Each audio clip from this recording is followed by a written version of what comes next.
Hello, so today we are going to analyze a game of round 6 at Norway 2025, which is a game between Magnus Carlsen and Gukesh.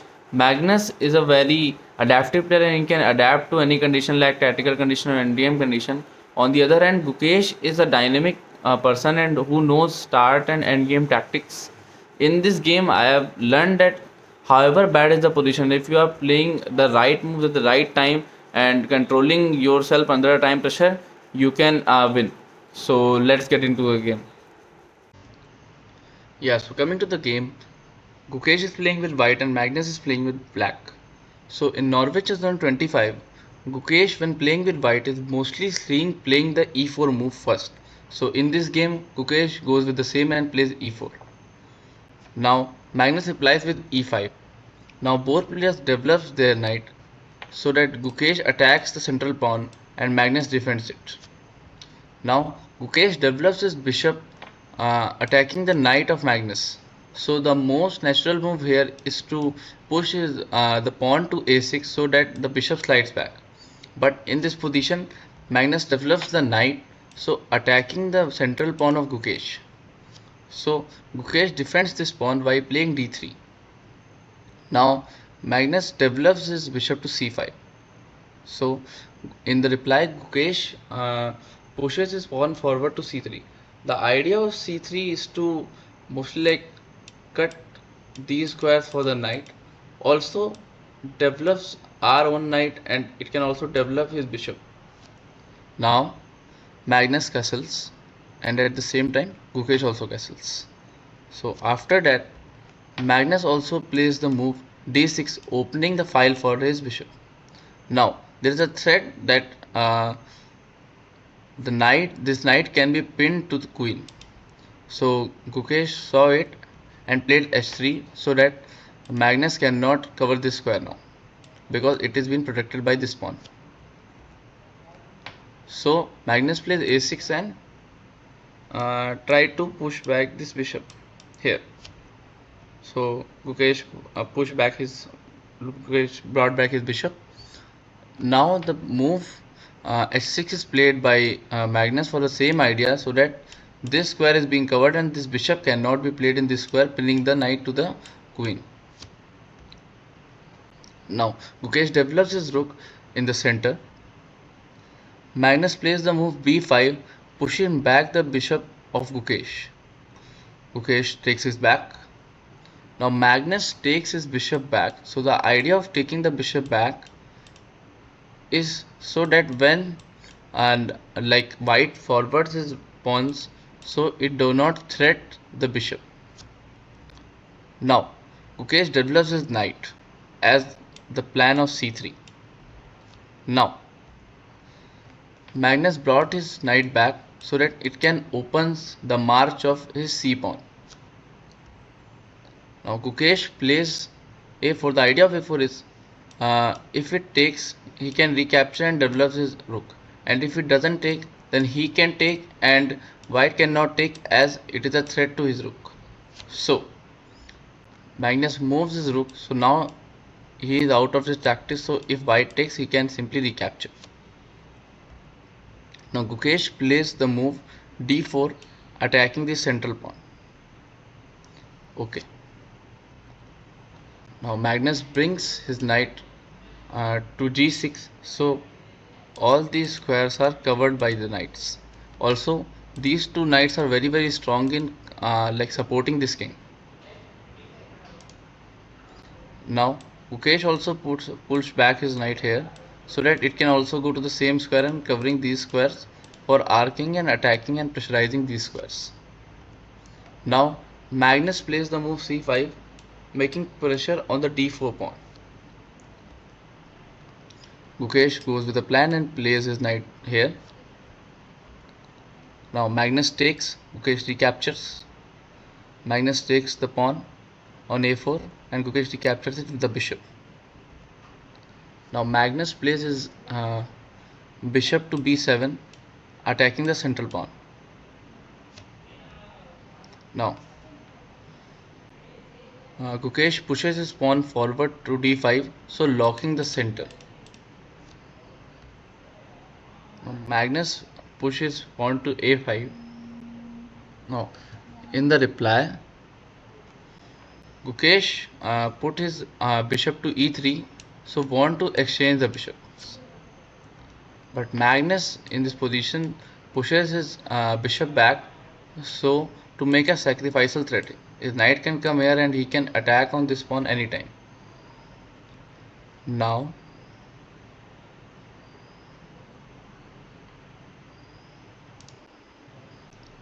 Gukesh plays the move b3, so his bishop is defended.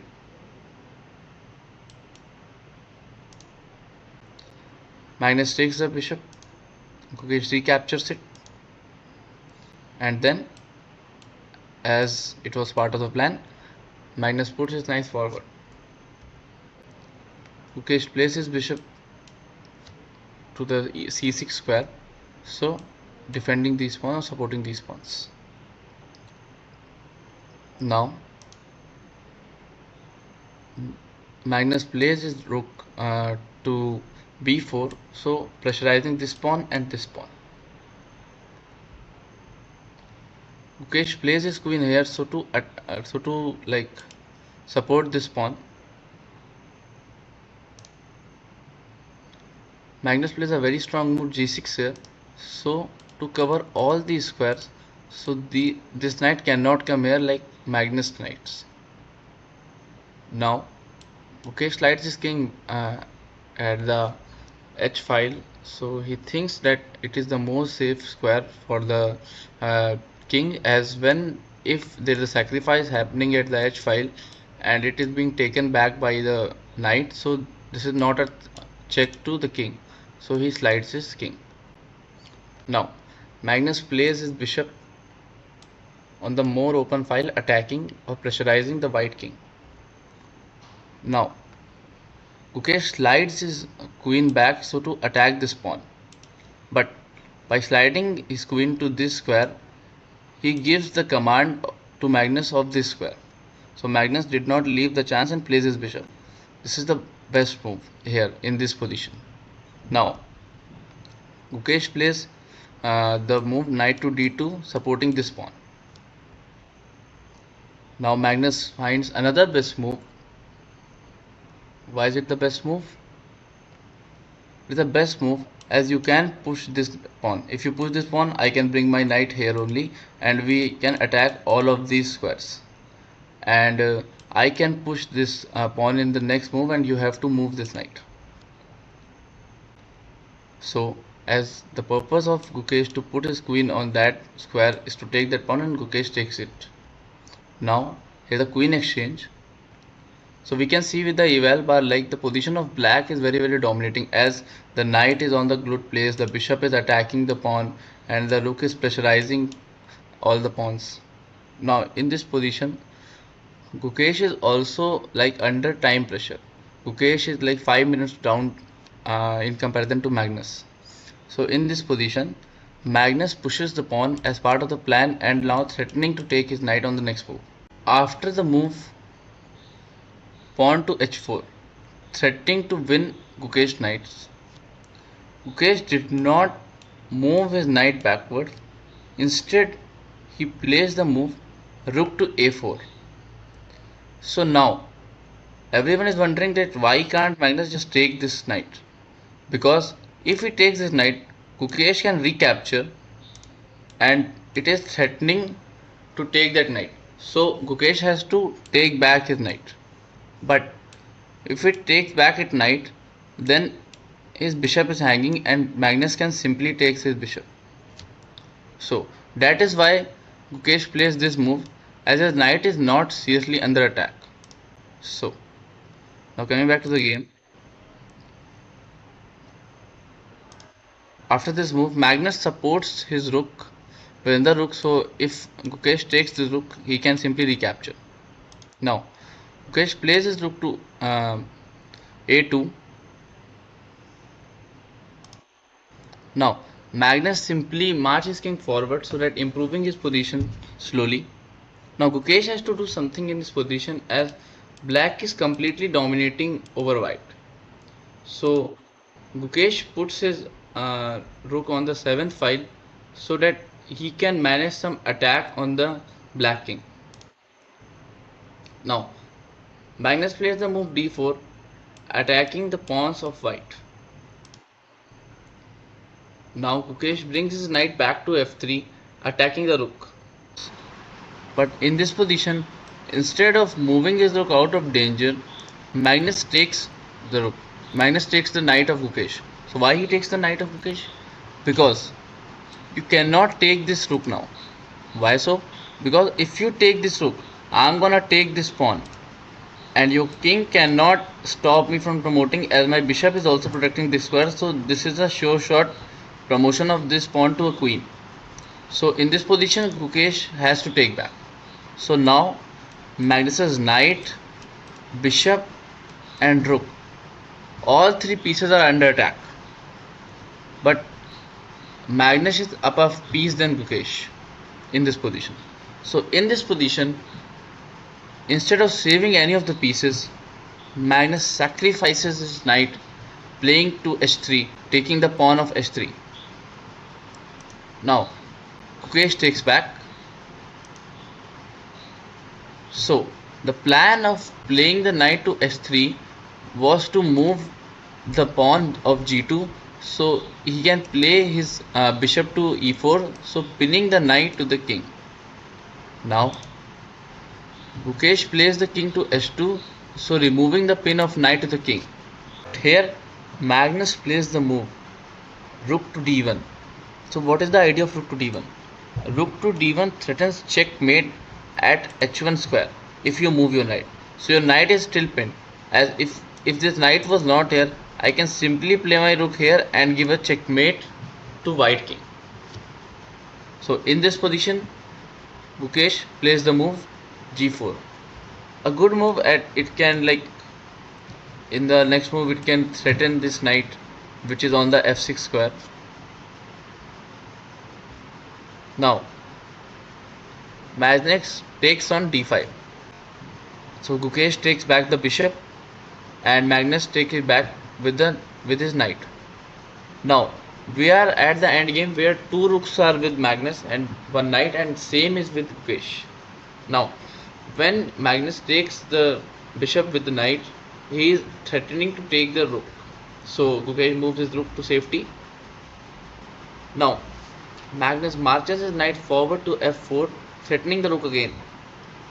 Gukesh again moves his rook to safety to the c2 square.